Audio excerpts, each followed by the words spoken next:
How the heck do you craft with that? Part 30.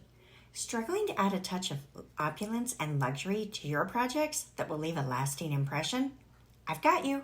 One tool every crafter will want to have in their arsenal is gilded leafing from Stampin' Up.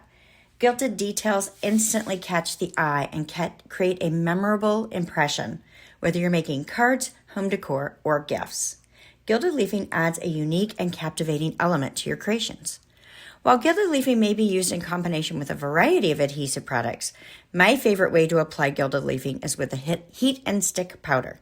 This streamlines the process of adding luxurious, intricate details to your crafts with precision. Let me show you.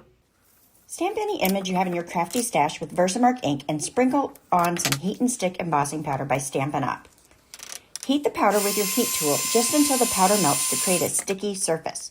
Quickly apply gilded leafing all over the surface. Wipe away the excess to reveal a stunning gilded image that will captivate your recipients. Follow for more crafty tools tips.